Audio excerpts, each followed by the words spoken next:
I'll have to be quite quick today because I'm parked somewhere I really shouldn't be parked, and I'll explain why momentarily.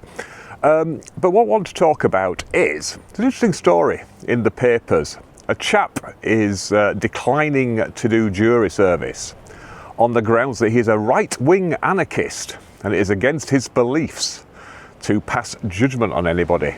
So, what's going to happen there then? Has he got a punt on this, or is he just going to get sort of hauled before the judge? Well, it's interesting because generally speaking, it's quite hard to get a jury service these days. I mean, you can get deferments for like 12 months if you're pregnant, or if you've got an exam or a pre-booked holiday or something like that, or your boss won't give you time off work, but they'll just say, we'll defer it for 12 months. Also, if you've done jury service for at least 2 weeks in the past 2 years, you can say, oi, I've done my bit, can you just hold? And usually you'll get another deferral then. Sometimes after very long trials, especially if they're traumatic ones, you know, the sort of hideous cases, the judge will write a letter for the jurors saying, if you get summoned, you can send this letter saying, either I'd have to do jury service again forever, or quite often it's like you'd have to do it for 10 years or something. But what about this guy? Well, there are some religious exemptions, because a lot of this started with something called the exclusive brethren, who apparently it's their religious belief that they, you know, judge not and ye shall not be judged and all that.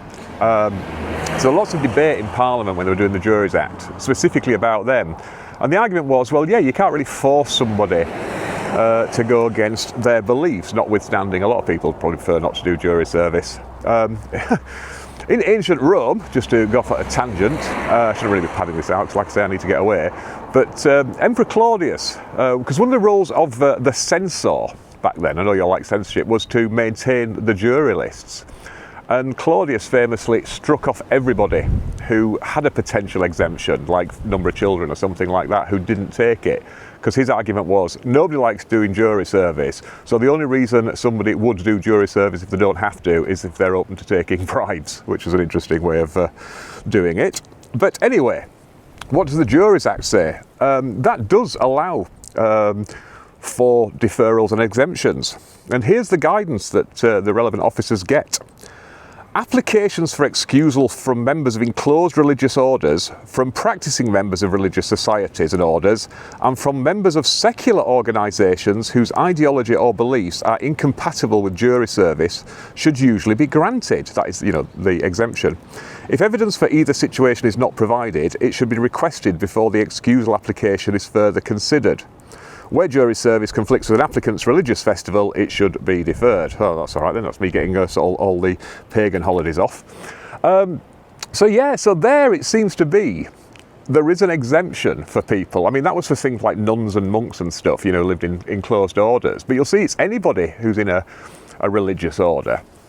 But also secular organisations. Now, does it really matter that this guy's on his own? It gets all very interesting because, of course, under the ECHR, you cannot be discriminated against for sort of protected beliefs. You can't be treated differently because of your religion or lack of religion, or your protected belief or lack of a protected belief. So it's an interesting one, this, because I suspect that if he makes a big enough fuss about this and says, look, I am being treated differently, you would, if somebody was in the exclusive brethren, they wouldn't have to come. I think it's all going to hinge on whether or not it counts that he's not in an order or a group. I mean, maybe if he just formed a group with another mate who had the same belief systems, because, you know, there's no registration for religious or secular groups in this country, you don't have to.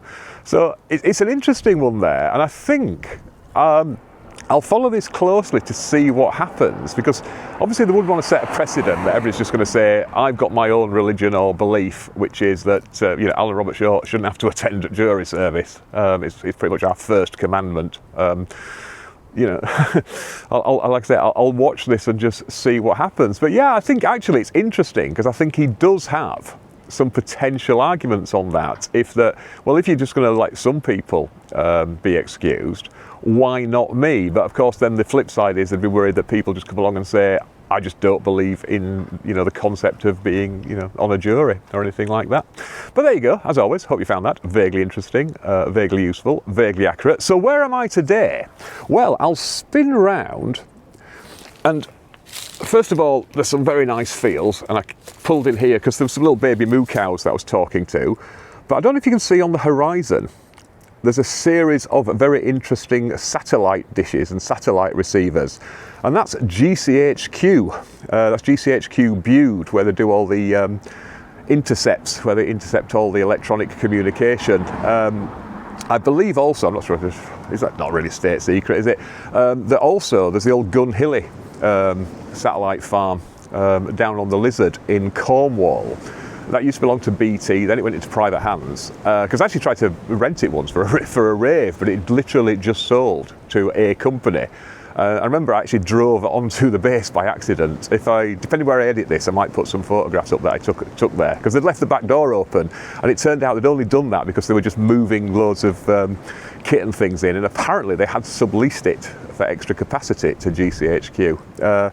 But there you go. I mean, I was going to get some closer up views, but this just seemed to be one of the prettiest, rather than just sort of stand in their driveway next to their sign, next to the sign saying, like, this is a prohibited area, don't film here, or don't take any photographs.